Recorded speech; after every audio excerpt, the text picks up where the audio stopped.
How do? A lot of you ask me, Yorkshire folk, where I do most of my vlogs, right here. The old loft house colliery pit site.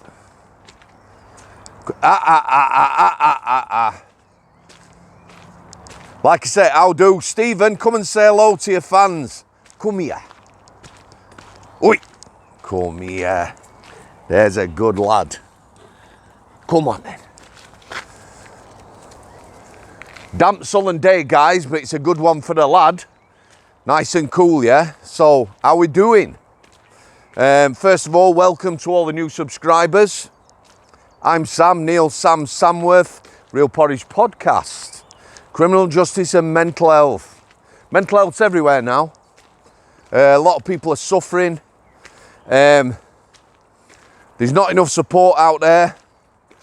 And the best people to support and look after these people are us. You know, your family, your friends, have a look. Give them a call. Give them a text. A lot of people don't answer their phones now.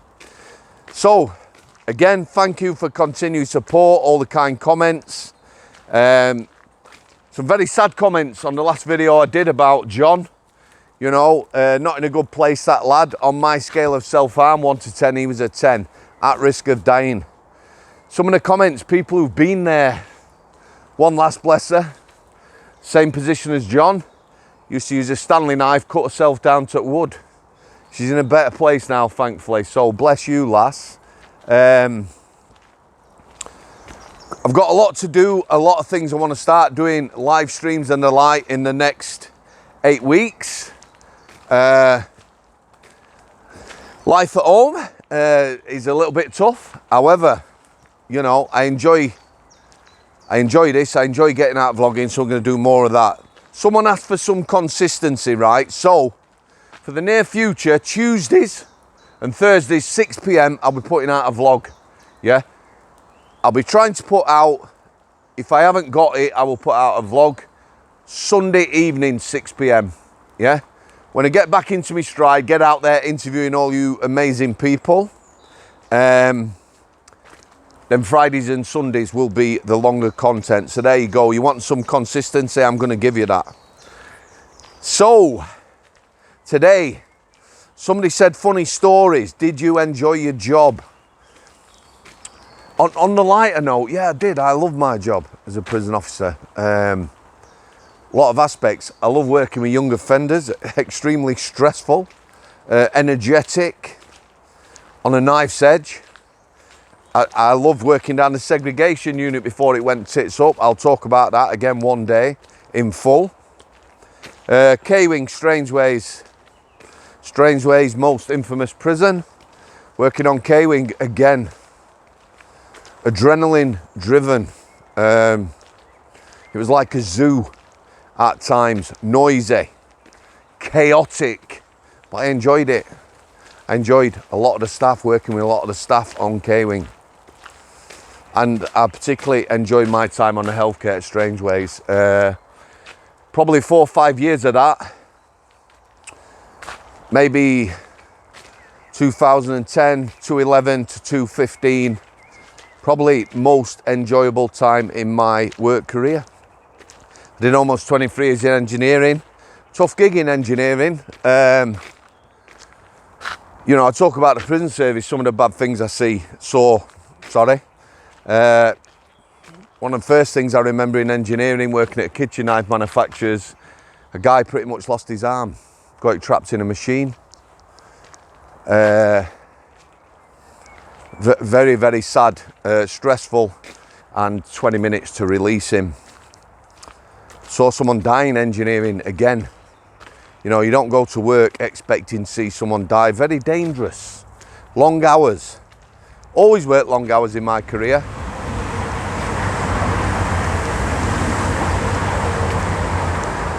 Yeah, we are at the side of the train track. I'll be moving off that shortly. So I'm going to talk today about probably top 5, if not top 3, if not one of my favourite people ever to work with. He was in my first book called Knobby, Knobbler. Yeah, he was an ex-squaddy, about 6'2", And when I first met him, about 18 stone. Yeah, he looked like an alpha male. A lot of people probably considered him an alpha male. However, do you know what? He was a soft ass like me. I worked with him on Two's Landing on K-Wing. We had a lot of basic regime prisoners on punishment. That was a tough gig, very challenging. We used to have some of the lads who were unwell, mental health, mental illness, and the cleaners. What was it I liked about him? Like I say, he was a big soft ass. A lot of people, like I say, would consider him an alpha male. He didn't work on my weekend, but like a lot of people in the prison service, this way, kidder, worked a lot of hours, family man. And I mean, he worked himself almost to death, sadly. You know, he had to retire early from the prison service with ill health. It didn't ruin him, but you know, it was something he enjoyed. It broke him really. Very tragic how that happened. His last day I didn't see him. My manager KK says, your mate's phoned up, Knobby Knobbler. I says, oh yeah, his last day today. So I said, is he coming on? He says, no. She said, sorry. No, he couldn't. He said if he'd have come and see you, he'd have cried, and he would, and I probably would. You know, great friendship. When I worked with him, it weren't like work, buzzing. A shift with him, 7:30 while 9 at night. It was just a laugh. Dry. He was dry. His humour was dry. He just made me laugh. In the book I talked about him. A lot of prison officers don't have the healthiest lifestyles. Mine wasn't. Put quite a bit of weight on. Probably a couple of stone.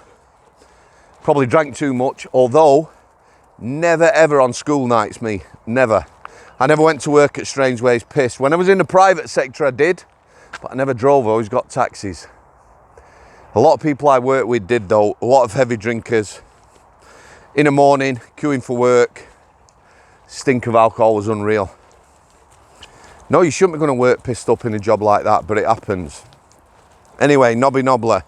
Yeah, one of the things I talked about in the book was he started bringing fresh orange juice in. Come to me one day, he says, you taking the piss? I says, always. He says, no, come on, give us a break. I says, what are you on about? He says, drinking my orange juice. Knobby, not me. He said, well, somebody is. Anyway, it went on for a while. Then he started emptying half out in the morning, drinking it and topping it up with piss. Yeah, you're right. And somebody continued to take his orange for another 6 months. We never found out who that was, but cheers, you dog, taking another man's drink. I've already told you prison officers used to rob your food. Me, if I got any scran, I'd always take a bit extra for Knobby, because they were good like that. So, he used to get me in trouble, that lad. He used to say I were one of them. People would give me bullets and I'd fight them and get in bother. He did a fair bit of that. He got me in a fair bit of bother. But I didn't mind because, like I say, I used to love working with him. And, like somebody says, tell us about the good times. All the time on K-Wing. Overall, I enjoyed it. I loved it. Was it stressful? Yeah, of course it was. At times, you know, you spent all day with your butt cheeks clenched. But I enjoyed it and I love working with him. So, K-Wing 1s. Yeah, there were 3 landings on K-Wing, 2s, 3s and 4s. That just means 3 landings where prisoners lived. The 1s had some office space, it had the servery where you used to serve meals, it had the gym, some storeroom, and it had trap 1 and trap 2. What's trap 1 and trap 2? 2 toilets. There was a lad's toilet and a lass's toilet. Now we had probably, I think 6, maybe 6 or 7 lasses on K-Wing on the staffing rota out of 40 staff. One of them, much loved. If she ever sees this, I'll be in trouble. She'll definitely give me a scolding. Miss Haig. We had 2 Haigs worked on the landing. Mr. Haig, lovely man. Again, in my top 5 prison officers. Sadly, taken too soon. no longer with us. Heartbreaking, heartbreaking. And he was loved by the prisoners as well. But Mrs. Haig, yeah, so it's trap 1 and trap 2. So this day, me and Knobby Knobbler, we're getting to a point where we're locking up about 8 o'clock. You know, you grab a brew, maybe go to the toilet if you need to, and then you get on with the day. So he's off before me, I'm desperate, me. I gets down to trap 1, and he's in it, laughing. So I goes in trap 2. That's a no-no. You know, trap 1, the boys' toilet, you can imagine. Trap 2, nice, you know, nice soap, that sort of thing. I'm in trap 2. Mrs. Haig comes in. Yeah, so you go through a door off the landing, and there's 2 doors. Yeah, so she's at my door. So I'm I am biting my hand. I nearly drew blood, trying not to laugh. She's kicking the door. Who's in there? Who's in there? Is that you, Knobby Knobbler? If it's you, you're going to be in trouble. Yeah. He's next door. Yeah. I can hear him chuckling. Yeah, but he's not bubbled me. Anyway, I finished before him. I'm out and I'm upstairs. The 2's landing, where we used to stand, was just outside the office. The office wasn't on the landing. It was in the sterile area, but you could see through the window. Mrs. Haig banged on the window. Were you in trap 2? Not me. Yeah. I didn't bubble him. Well, I couldn't bubble him, could I? Because it was me. Not me. I lied. Next minute, he's up on the landing. She's straight out. Give it him. Yeah. Now she's giving it him. Mrs. Haig, you know, vertically challenged. He's 6'2", 18 stone. She's looking up him, giving him. He's looking over her head at me like this. Do you know what I mean? But he took it. Yeah, he took it on the chin. That's how it was. Toilet humour, dark, but you take whatever laughs you can. Yeah, so one morning I'm coming in. Let me tell you about this guy, Mr. Vince. Yeah, Mr. Vince was our #1 governor, second #1 governor I worked with at Strangeways. Mr. Sheffield, yeah, he knew who I was. Yeah, that's another story. He was outgoing. Mr. Vince was his deputy, #2, in charge of the prison. Mr. Vince went away to Preston, come back to Strangeways as #1 governor. I liked him. Straight as a die, that guy, didn't miss anything.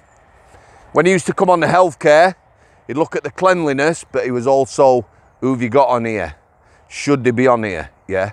He was a businessman, but he knew everything from, you know, the budget to, and here's the thing about Mr. Vince. If he looked at something and said, Mr. Samworth, that could do with your paint, next time he come on, he was checking it out, so you got it painted. So, yeah, respected him. Here's the thing about Mr. Vince as well. He used to turn up in the morning. I was there on shift, or ready to go on shift, 6 o'clock with Bradders at the gate. You were let in at 6:30. Search procedure. Mr. Vince went through that search procedure with everyone else. So this morning, I'm at the padlock. Yeah, the padlock. 2 sliding doors into the jail. Somebody coming out, they'd open the door, they step in, door shuts, other door opens. Yeah, it's another security measure. I'm stood at the padlock, 8 officers in at a time. Yeah, and whoever's coming out, obviously, you let them out first. Knobby Knobbler is coming off shift on nights. Yeah, and he's looking at me, giving it that one, smiling. Yeah, giggling. I knew what was going to happen. Knobby Knobbler, he was one of them prison officers who could clear an office, yeah, with, you know, his bowels or whatever. Not pleasant, but it does happen. Like I said, toilet humour. He's looking at me and he's winking. I know what's going to happen. Yeah? So Knobby Knobbler comes out of the padlock.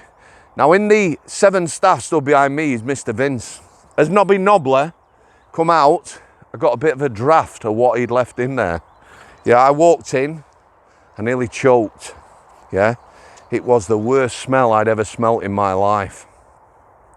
7 other staff, including the #1 governor. The door shut. I never heard the #1 governor swear he was an ultimate professional. However, the words, I didn't look round. The words were strong, and yeah.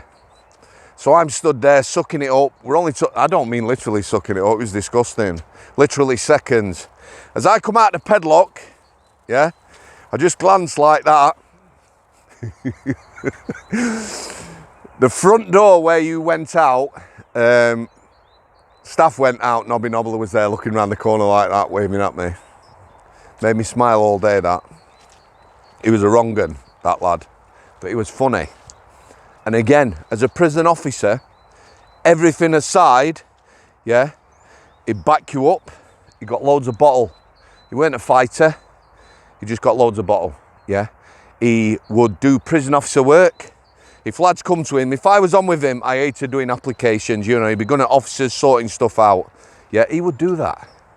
And it don't matter, if he'd had a ding-dong with a lad gobbing off or whatever, and then he'd come with an app, Knobby Knobbler would do that. He didn't take things personally. He was like me, like I say, he was a bit of a soft ass, but he was a good officer. Anyway, he who last laugh. last laughs last, yeah. So we had a prisoner, a big lad, well over 20 stone, maybe 5'10", 24 stone. He was a self-harmer. On my self-harm scale, he was a 10. Yeah, these people aren't trying to kill themselves, but the level of self-harm, they're going to subject themselves to infection, loss of blood, risk of dying. Yeah, he was one of these. He was quite mithersome. A lot of people didn't like him. I had no problem, me. You know, I just treat him like everyone else, and if I had to deal with him, I'd deal with him. However, this lad, and you're going to hear this correctly, was due for release this day, so he's down in reception. Yeah, what happens in reception? All the courts get off in the morning, so the staff would get the courts, vans filled up and off. The lads who are being released, yeah, it's their release day, could be there 10 o'clock and released, could be in the afternoon. Yeah, a good SO will get them out as soon as they can. Some of the SOs, yeah, let them wait. Anyway, this lad refused to leave the reception area. Yeah, sat down, refused to leave. Like I said, he's about 24 stone. They had to get staff together to restrain him. Again, you are hearing right. No percentage in this. I wasn't part of this, but they had to get a team of lads. He basically sat down, refused to move. They basically had to drag him to the gate. So that's out the reception to the gate. Yeah, and then they unceremoniously deposited him outside the gate, ran back in and shut the gate. That's true. He's not the first lad I've come across who refused to leave the prison upon release. Yeah. So what happened to this lad? What did he do? Did he get up? Did he trot off down Deansgate? You know, with his 46 quid, 96 quid, whatever your discharge grant is? No, he didn't. He went to the staff car park and he broke in Knobby Knobbler's car. Yeah, he did.